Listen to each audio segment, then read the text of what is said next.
60 years, I think about reflection, the word reflect, which means to look at something that is getting its energy or spirit from something bigger than itself.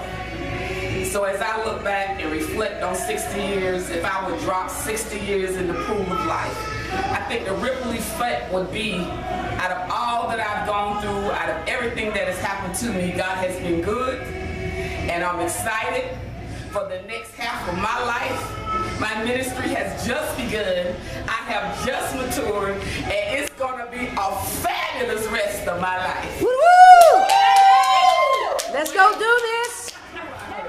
No matter where I went, he has always been my #1 choice of any musician or psalmist I want to hear. Bishop Michael.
We're grateful that we've been given this privilege and great honor to be asked to come. We would have come, I could have come without having to be on the program. Matter of fact, it might have been easier for me to come without being on the program. But there was no way that we could not consent to be a part with any space on our schedule, because this woman of God has meant so much. And she mentioned since age 11, my age 11, I encountered her on what itself we refer to as the quarters at Bright Light Holiness Church. She and Sister McNeil, Minister McNeil, and Mother, Sister Green, Mother Green, and I think that was the day. It's interesting how God does what He does. But that was the day I was teaching Sunday school at the church where I was a member, across the street from the house. And very often I was teaching people older than I, peers older, teenagers and such. And they would be talking about the football game and some of those other things while I'm attempting to teach them from the Sunday school quarterly. One day I had taken all I could take because they seemed particularly disinterested. And so I left the church, and I didn't leave the church membership. I mean, I left the facility.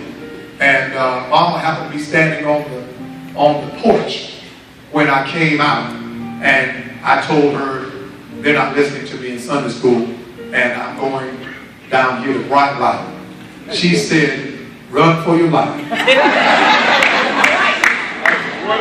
Yes, and so it was that day that I encountered Pastor Louise for the first time. And only God knew that there would be an eternal bond that would be made. And I actually met her before I met Bishop. And thank you, that sounds a lot better, feels a lot better to me. And our bond has been an indissoluble bond. I mean, we went through lots of drama and trauma, not us, but church circles in which we matriculated lots of storms, but our relationship withstood the storm. Amen. And not only that, but as I say to our congregation from time to time, outreach, Apostle Goings, Pastor Goings have been role models and prototypes for us. And much of what we have attempted to do, we were inspired to do it through the life and through the ministry of this man, and in this hour tonight, this woman of God. A couple of years ago, I was privileged to share in the anniversary service, and I talked about some of the marks of an apostolic church. And God has used this ministry to set precedent in so many different areas of ministerial life. I don't know, maybe that doesn't interest a lot of people, but I'm a student of the church. And it's fascinating to see how God raises up templates for others to emulate. And you know, the interesting thing I love about the apostolic, the interesting thing I notice about the apostolic, is that people will be affected by you who don't even like you. And if you're an apostolic prototype, people will be copying your technique, talking about, I don't like them, they're false. And all they're doing is imitating you. That's one of the proofs of the apostolic. And God has made this ministry. They allowed me to stay in their home and really treated me as though I were one of their own children. And at the same time, treated me with a tremendous amount of respect, even though I was a child. Tremendous amount of respect. And that's one of the keys and secrets to their success. They know how to validate God in the most unlikely of circumstances. Yes.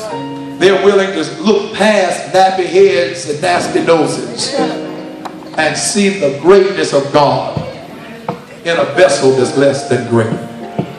And so I'm here tonight to say thank you to Pastor Louise because of the impartation, because of the inspiration and the continual encouragement that she has been to me. Not only in a setting like standing up with a microphone, but one-on-one. She has never spoken a disparaging word to me regarding what it is that I'm attempting to do for the Lord. And that means the world.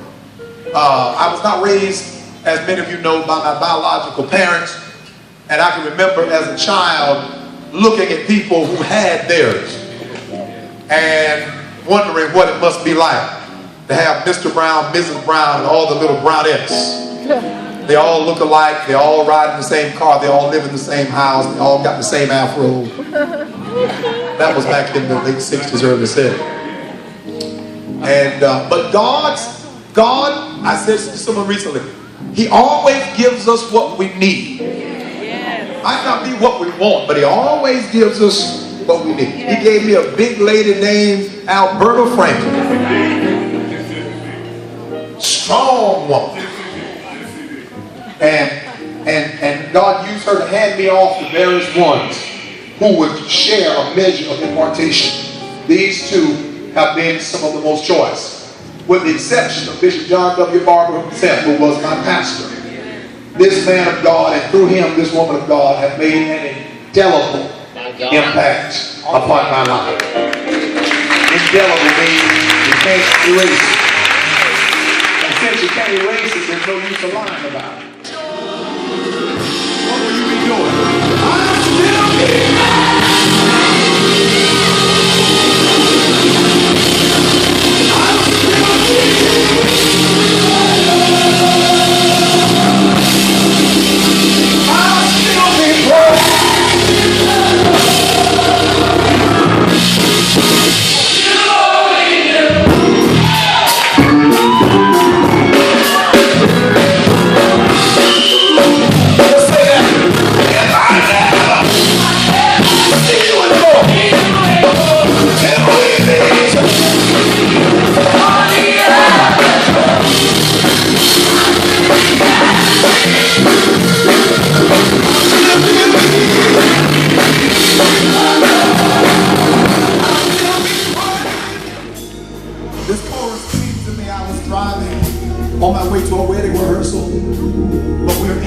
consecration.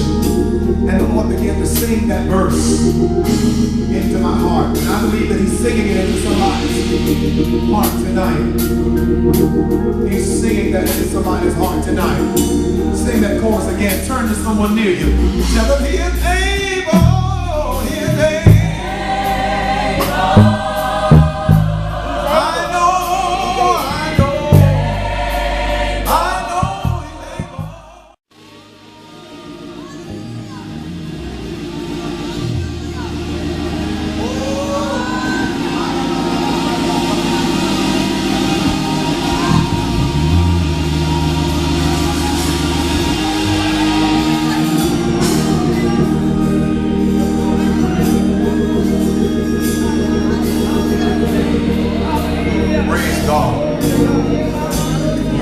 About God being able, you're in the right place.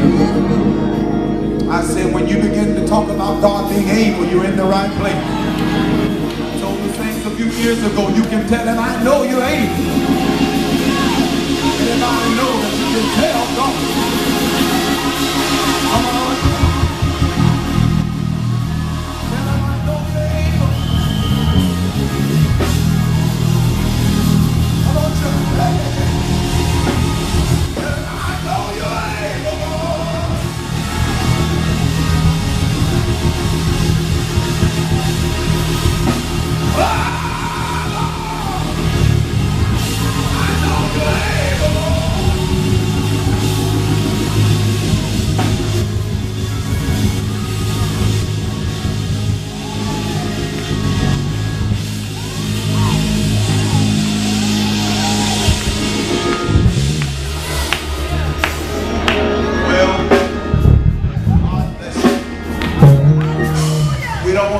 But I do know he's able. I know he.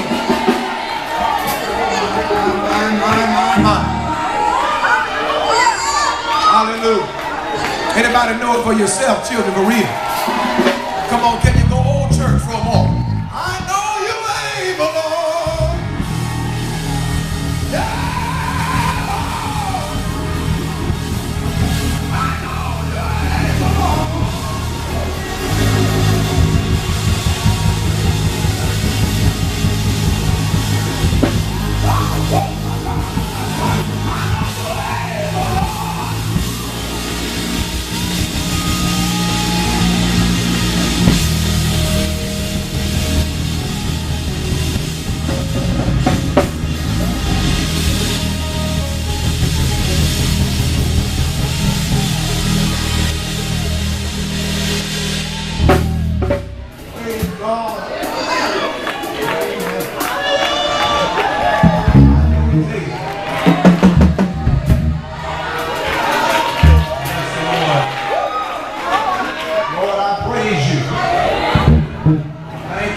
Thank you. I'm talking about Pastor Louise laying hands on that baby. Pastor Louise was nurtured under the old saints. She hung out with the old saints. And the old saints, they didn't do the fancy hand laying like we see on TV. Nothing wrong with that now. They didn't do that. They'd take that baby and rub him. They'd rub and rub again and say, I know you're able, Lord.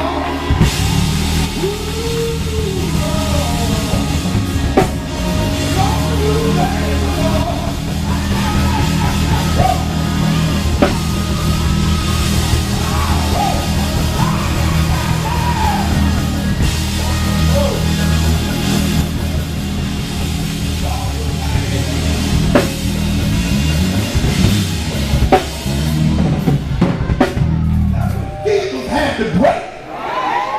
Blind eyes had to come back open. All right. We're almost done. Thank you. Hey! Hallelujah. I know he's able.